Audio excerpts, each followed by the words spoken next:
and welcome. Today's vocab, the heading will be segments and their measures. So let's go ahead and take a look at this. So the first word we have up is called the distance between points. The distance between points A and B, written as AB, is the absolute value of the difference between the coordinates of A and AB is also called the length of segment AB. All right, let's go ahead and take a look at an example of that. So this would go in your third box. And let's pretend that this is a ruler. So it's not a ruler, I know. But let's say you were measuring and you saw that point A was at 3 millimeters and point B was at 5.5 millimeters. So if you had a ruler, all you would have to do is take the difference of the two. So 5.5 take away 3 is the absolute value of 2.5. The absolute value of 2.5 is just 2.5. So you would say the distance between A and B is about 2.5 millimeters. We will be using rulers tomorrow to take a look at this. So it's, if you have a ruler, it's a simple way to find the distance between 2 points A and B. Okay?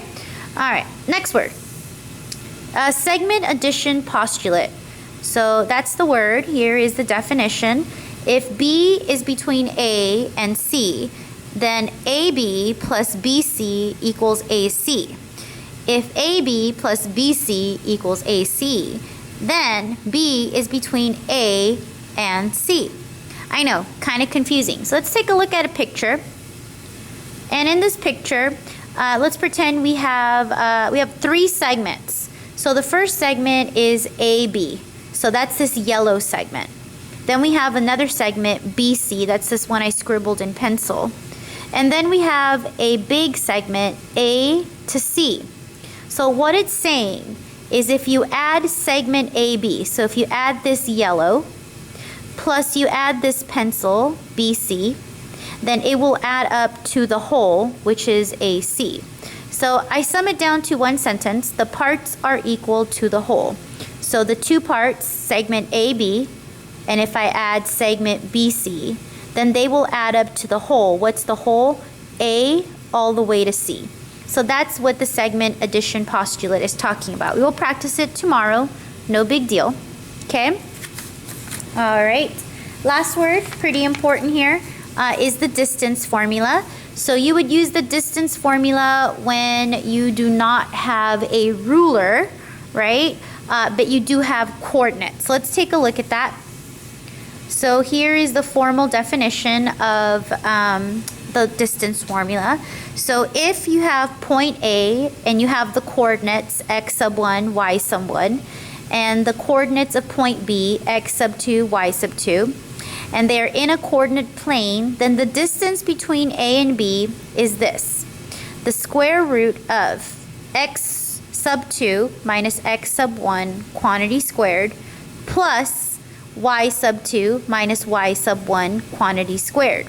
So let's show you how to use this because you will be using this in classwork tomorrow possibly. Here we go. So let's pretend we have a coordinate plane here. You have the x-axis and the y-axis, and I give you 2 points, but I also give you their coordinates. So the coordinates of A is -1, 1. So that's x sub 1, y sub 1. I also give you the coordinates of C, 3, 2, x sub 2, y sub 2. Now you don't have a ruler, so you can't measure these, but you do have the coordinates. So what you're going to do is we're going to use the formula to figure out what is the distance between those points. But we do need to know the coordinates. So here we go. Let me go ahead. Whoop. Did not mean to do that. And we're going to zoom this out, and we're going to take a look at this work I did here. So what you do is you plug it into the formula. Now some people are like, well, how do you know this is x1, y1, x2, y2? I call this the first pair, that's why there's a 1. And I call this the second pair, that's why they have 2's there. That's the only thing I did. So here we go. Let me go ahead and zoom in on my work here. And let's show you how I use this formula. So the first thing we had to do is we had to plug in x sub 2. So x sub 2 was the second x coordinate. That was a 3, so that's why I plugged in 3. Minus, I have a minus sign there, x sub 1. Well, x sub 1 is the first x coordinate in A, so that's why I put minus 1 squared.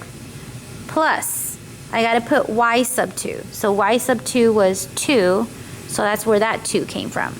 Minus y sub 1. What's y sub 1? It's that 1 right there, so that's why I dropped it in here. Now, the first thing I'm going to do is make sure that you do that part correctly. Make sure you're placing everything in the correct spot, and we will practice this tomorrow, no big deal. Now what you have to do is you have to remember some rules. I have two negatives. I have a minus sign and a negative one. A negative and a negative become a positive. So these actually became plus signs. So this actually became 3 plus 1, which is 4, right? Quantity squared. And then we have 2 minus 1 is 1. Quantity squared. Now 4 squared is 4 times 4, which is 16. And then 1 squared is 1 times 1, which is 1. If I add those together, I get the square root of 17. So you can say that the length between A and C is the square root of 17. Or you can also say segment AC is equal to the square root of 17. Now, they didn't give us any units, so we don't have units. Usually if I give you units, you can add that in. So, you have 3 vocab words. Let's take a look at what your vocabulary should look like. The only difference is yours is on a green paper. Okay? So really quickly recap. You should have your 2 words, your distance between points, segment, addition, postulate. So those are your first 2. And then you want to follow that up with our last ones here, the distance formula. And then again, like I said, we will talk about these tomorrow. So I'll see you guys tomorrow. All right, bye.